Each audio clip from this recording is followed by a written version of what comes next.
ஆச்சி மசாலா. எந்த சமையலும் ருசி தேடும் ரகசியம். 20 ரூபாய்.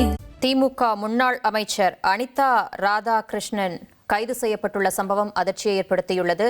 முதல்வர் விஜய் அவர்கள் குறித்து அவதூறாவும் ஒருமையிலேயும் பேசினதா அவர் மேல வழக்கு பதியப்பட்டிருந்து போன மாசம் ஜூன் மாதம் 20ஆம் தேதி முன்னாள் முதல்வர் கருணாநிதி அவர்களுடைய பிறந்தநாள் விழா பொதுக்கூட்டத்தில் பேசினப்ப அனிதா ராதாகிருஷ்ணன் அவர்கள் முதல்வர் விஜய ஒருமையிலையும் அவதூறாவும் பேசினதா தாவேகா நகர செயலாளர் செல்வம் அவர்கள் புகார் கொடுத்திருந்தாரு. அந்த புகாரின் அடிப்படையில் அவர் மீது வழக்கு பதிவு செய்யப்பட்ட நிலையில முன்ஜாமீன் கோரியிருந்தார் அனிதா ராதாகிருஷ்ணன்.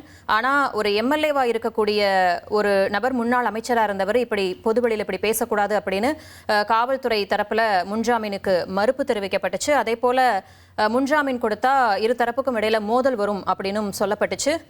நீதிபதி அவர்களுமே எம்எல்ஏவா இருக்கக்கூடிய ஒரு நபர் இந்த மாதிரி கருத்தை ஏன் பேசணும் அப்படின்னு சொல்லி முன்ஜாமீனை ரத்து பண்ணியிருந்தாரு, தள்ளுபடி பண்ணியிருந்தார் அந்த மனுவை. இந்த நிலையில திமுக முன்னாள் அமைச்சர் ராதாகிருஷ்ணன் தற்போது கைது செய்யப்பட்டுள்ளார். அதனை தற்போது முக்கிய செய்தியாக பார்த்து கொண்டிருக்கிறோம். திருச்செந்தூர் அடுத்த ஆத்தூர் அருகே ஆய்வுக்கு சென்ற போது அவர் கைது செய்யப்பட்டுள்ளது குறிப்பிடத்தக்கது. இது குறித்த கூடுதல் விவரங்களோடு இணைகிறார் செய்தியாளர் பாரதிராஜா. வணக்கம் பாரதிராஜா. எங்க முன்னாள் அமைச்சர் அனிதா ராதாகிருஷ்ணன் கைது செய்யப்பட்டாரு? இந்த வழக்குடைய பின்னணி என்ன? விரிவான தகவல்களை வழங்குங்க. கண்டிப்பாக முதல்வர் விஜய் குறித்து ஒருமையிலும் அவதூறாகவும் பேசியதாக திமுக முன்னாள் அமைச்சர் அனிதா ராதாகிருஷ்ணன் மீது வழக்கு பதிவு செய்யப்பட்டிருந்தது. இந்த வழக்குல அவர் முன்ஜாமீன் கேட்டு ஏற்கனவே நீதிமன்றத்தை நாடியிருந்த அந்த முன்ஜாமீன் மனு தள்ளுபடி செய்யப்பட்டிருக்கிறது. அந்த தள்ளுபடி செய்யப்பட்டதை தொடர்ந்து தற்போது போலீசார் அவரை கைது செய்திருக்கிறார்கள். ஆத்தூர் பகுதியில் ஆய்வுக்காக சென்றிருந்த போது அவர் கைது செய்யப்பட்டிருப்பதாக தகவலானது வந்திருக்கிறது. போலீசார் அவரை கைது செய்து விசாரணை நடத்த திட்டமிட்டிருக்கிறார்கள். கடந்த ஜூன் 20ஆம் தேதி முன்னாள் முதல்வர் கருணாநிதி பிறந்தநாள் விழாவை முன்னிட்டு திமுக சார்பில் பொதுக்கூட்டமானது திருச்செந்தூர் அருகே உள்ள ஆத்தூர் பகுதியில் நடைபெற்றது. இதுல கலந்து கொண்டு பேசிய திமுக எம்எல்ஏவும் முன்னாள் அமைச்சருமான அனிதா ராதாகிருஷ்ணன் முதல்வர் விஜய் அவர்கள் குறித்து ஒருமையில் பேசியது மட்டுமல்லாமல் சில அவதூறான வார்த்தைகளையும் பயன்படுத்தி பேசியிருந்தார். அது தவிர இந்த விஷயம் தொடர்பாக தாவேகா நகர செயலாளர் செல்வம் என்பவர் ஆத்தூர் காவல் நிலையத்துல புகார் அளித்திருந்தார்.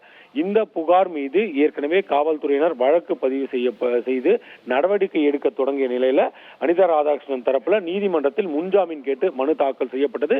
அந்த மனு தள்ளுபடி செய்யப்பட்டதை தொடர்ந்து தற்போது அவரை போலீசார் கைது செய்திருக்கிறார்கள். இந்த அவதூறு வழக்கின் அடிப்படையில், அதாவது செல்வம் என்பவர் கொடுத்த அந்த வழக்கின் அடிப்படையில் தற்போது எஃப்ஐஆர் ஆனது பதிவு செய்யப்பட்டு அனிதா ராதாகிருஷ்ணன் அவர்கள் கைது செய்யப்பட்டிருக்கிறார்.